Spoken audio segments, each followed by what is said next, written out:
If you walk under the bridges of Lagos, you will see them, boys who grew up faster than their age, eyes hardened by hunger, bodies toughened by blows life gave too early.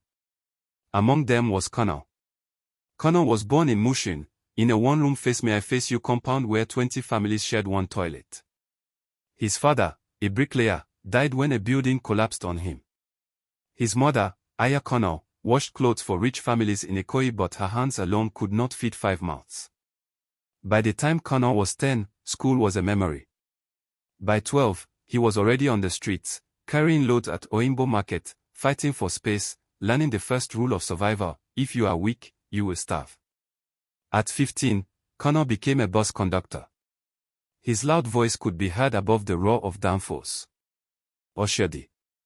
Oshodi. Enter with your change, oh. He fought rival conductors for passengers, dodged last-mile officials, and learned to collect daily tax for the area boys who rode the motor park. Every evening, part of his earnings went to them. They called boys who controlled the streets with knives and charms. Life was dangerous, but Connor was sharp. He could read people's faces, smell trouble before it landed, and talk his way out of beatings. Still, the hunger for more lived inside him. He saw rich men driving past in tinted jeeps, saw boys from his area suddenly wearing gold chains after joining Yahoo, and he thought, will I die a conductor? One evening, Connor's closest friend, Sei, introduced him to a small-time gang. They promised quick money. Just follow us, Sei said, small runs, nothing serious. The first time, it was phone snatching. Connor hated it, but the money fed his siblings. The second time, it was breaking into a shop at midnight. Fear burned his chest, but he followed. Then came the betrayal. On the third job, police arrived. Bullets flew. Sei ran, leaving Connor behind. He was beaten, arrested, and dumped in a police cell that stank of sweat and blood. For 2 weeks, he tasted hell. Beatings, hunger, insults from officers who called him common street rat.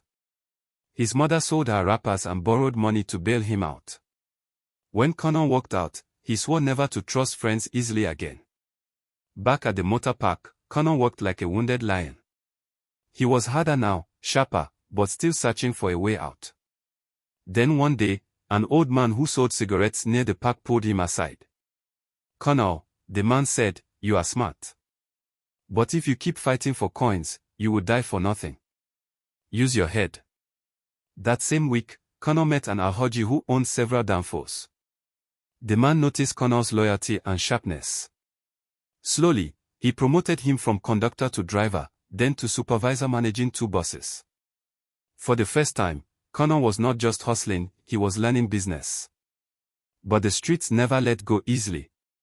Rival cult boys wanted the park. Fights broke out with cutlasses and broken bottles. One night, Connor was ambushed. 3 boys cornered him. He fought like a beast, but one stabbed him in the side. As he lay bleeding, he remembered his father's death, his mother's tears, his siblings' hungry faces. He forced himself up, staggered to a nearby shop, and survived. That scar stayed with him, a reminder: the street respects only those who refuse to die. Years passed. Connor saved every naira he could. Instead of wasting money on beer and women like other drivers, he bought his first danfo. Then a second. Then a third. By his late 20s, he owned a small fleet. He left the park fights behind, hired others to manage for him, and started supplying spare parts. Slowly, the boy who once slept under bridges became a man who signed contracts in offices. But life was not done testing him. Connor trusted a cousin, Deji, to manage part of his business while he explored real estate. Deji stole millions, disappearing into thin air. The betrayal cut deep, but Connor did not collapse. He had learned from the streets: cry later. Act now. He rebuilt, invested smarter, and avoided family business traps. By 35, Connor was unrecognizable. He wore suits tailored in London, drove a Prado, and donated to charities. News outlets called him the young millionaire who rose from the ghetto. But Connor never forgot. Every December, he returned to Mushin with trucks of rice, bags of gari, and scholarships for street kids.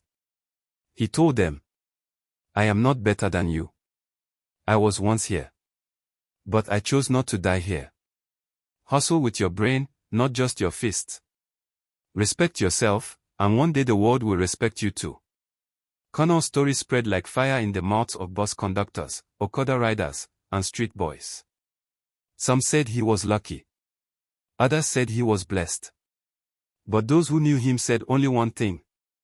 He survived because he refused to give up, and because he learned from every betrayal, every cutlass wound, every night of hunger. And so, from dust, from sweat, from betrayal, a millionaire was born. The streets have many stories. Most end in death, prison, or madness. But once in a while, a boy rises, scarred but not broken, hardened but not heartless. That boy was Connor.